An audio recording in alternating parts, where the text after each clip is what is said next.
Halo, kembali lagi dengan kami Java Football. Kali ini kami John dan Cuk akan ngosan ya. Ngosan kali ini kami akan membahas El Clasico Indonesia yang sesungguhnya. Nah, kali ini El Clasico ini bukan buatan media kayak yang sebelumnya itu. Sebelumnya itu kan kontennya buatan media. Kalau ini the real El Clasico. Seperti apa kita saksikan. Oke Cuk, yang pertama saya tanyakan ini sejarah El Clasico Indonesia antara Persija dan Persebaya ini bagaimana tuh aslinya itu?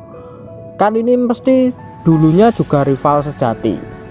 El Clasico yang sesungguhnya ini gimana sejarahnya Cuk? Kenapa dijuluki El Clasico? Karena Persija dan Persebaya ini sudah bertarung dari zaman Belanda ya, dari zaman penjajahan kolonialisme Belanda. Dulu Persija bernama VIJ dan Persebaya bernama SIVB. Persija berdiri tahun 1928 dan Persebaya yang bernama SIVB itu berdiri tahun 1927. VIJ dan SIVB adalah simbol duel penuh gengsi mewakili sebuah wilayah yang sedang memperebutkan sebuah legitimasi ibu kota Imperium Hindia Belanda. Kedua klub itu jugalah yang berperan mendirikan Federasi Sepak Bola Indonesia yang bernama PSSI pada tahun 1930 di kota Yogyakarta. Dulu Batavia atau Jakarta adalah basis pemerintahan Hindia Belanda dan juga Surabaya itu juga basis pemerintahan Hindia Belanda. Kedua kota ini merupakan kota terbesar wilayah kekuasaan Belanda pada saat itu. Dan sepak bola juga telah mendarah daging di kedua kota ini sampai sekarang. Nah, itu kan dulunya Cuk, era Belanda. Nah, ini era-era yang sudah bernama Persija dan Persebaya aja kita tanyakan.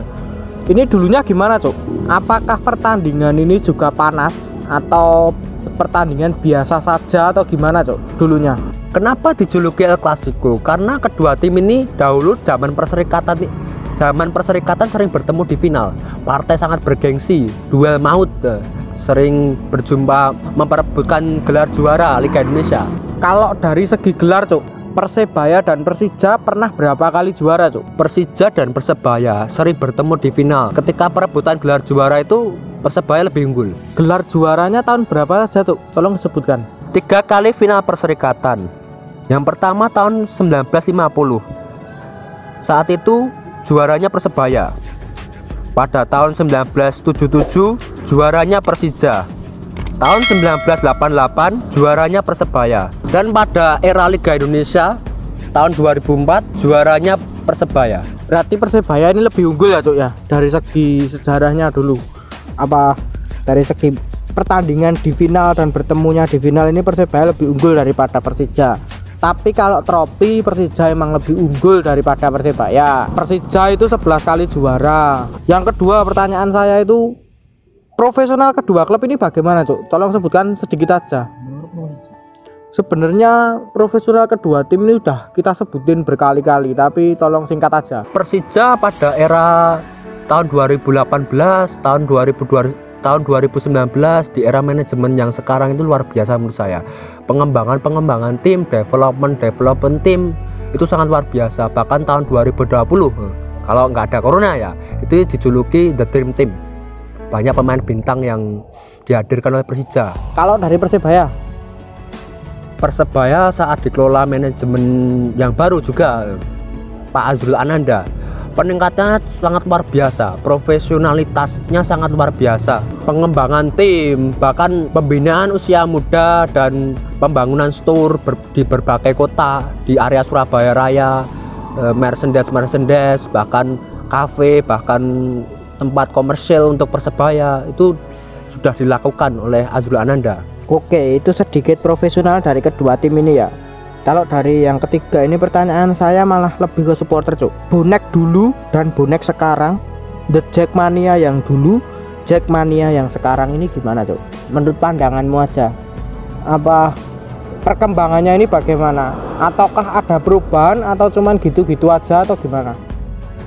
Sangat sekali ada perubahan. Karena apa? Bisa dilihat Jackmania tahun sekitar 2010, 2012 itu rakyat Jakarta itu seperti kurang menghargai Jackmania. Dulunya emang Jackmania sering rusuh ketika pertandingan OTW ke GBK atau ke Babulus itu naik Kopaja itu sering di atas, sering kalau kalah juga sering ribut. Itu kan yang buruknya, Cok. Kalau perkembangannya yang bagus itu gimana? Kalau sekarang sangat tertata rapi Jackmania, terorganisir, bahkan KTA, bahkan kalau dilihat itu Jackmania ketika away itu rapi-rapi, ketika home juga rapi-rapi, banyak anak gaul suka Persija, banyak artis suka Persija, bahkan bergabung dengan Jackmania. Itu sangat luar biasa sekali kesannya untuk brandingnya Jackmania, itu luar biasa untuk saat ini, peningkatan drastis ya. Kalau dari supporter Persebaya ini bagaimana, Cok? Secara simpelnya aja, mungkin juga udah banyak yang tahu sih bonek dulu gimana, sekarang gimana. Bonek itu dulu terkenal anarkis, terkenal ya banyak kriminalitas yang dilakukan oleh oknum bonek mania di garis bawah, bahkan sampai dijuluki maling gorengan.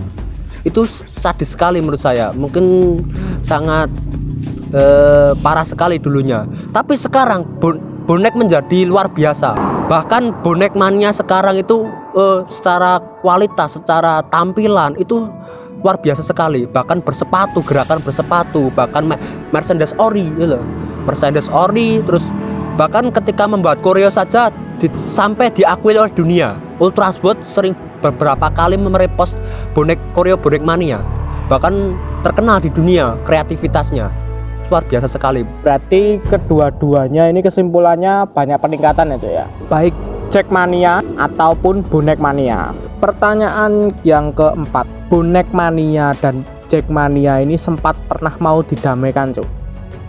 Kala itu tahun 2018, kalau kamu masih ingat itu di Stadion Sultan Agung, Bantul.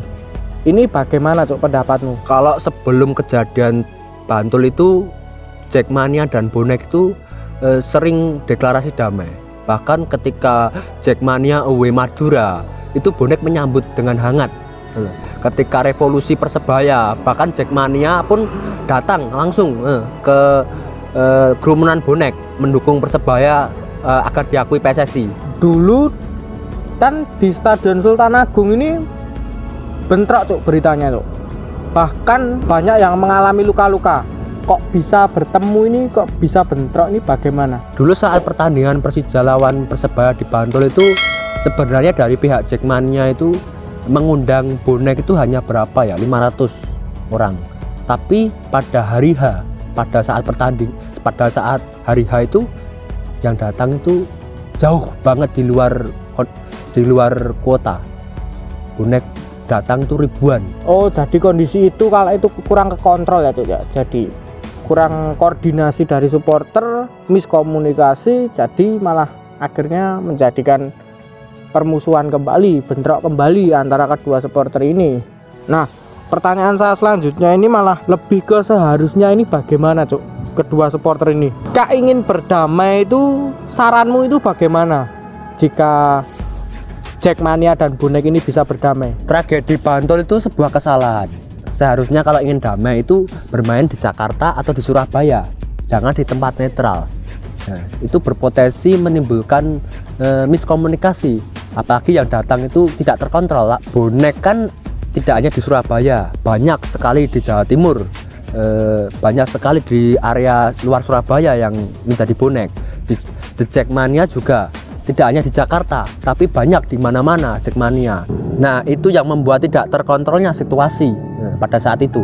Ketika ingin damai, saran saya bermainlah di Jakarta atau di Surabaya, mengundang perwakilan supporter ya sedikit saja. Misal di Jakarta itu mengundang berapa bonek saja, 500. Ketika di Surabaya mengundang 500 Jackmania saja, ya agar bisa terkontrol, agar bisa terkoordinasi, agar tidak terjadi miskomunikasi. Dan saran saya, ketika mengundang perwakilan supporter itu jangan sampai terpublis oleh media, karena kalau di blow up besar oleh media, takutnya tragedi Bantul itu kembali terulang.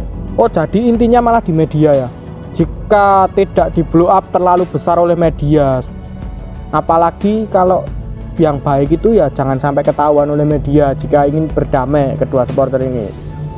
Kalau sampai ketahuan media ya bahayanya itu arus bawah arus bawah itu tidak bisa dikontrol, soalnya baik dari Jackmania ataupun bonek itu tidak bisa dikontrol, pasti akan geruduk dengan ribuan orang. Mending kalau mau damai itu jangan dipublis media, nanti tidak digoreng sama media, karena media itu sukanya goreng.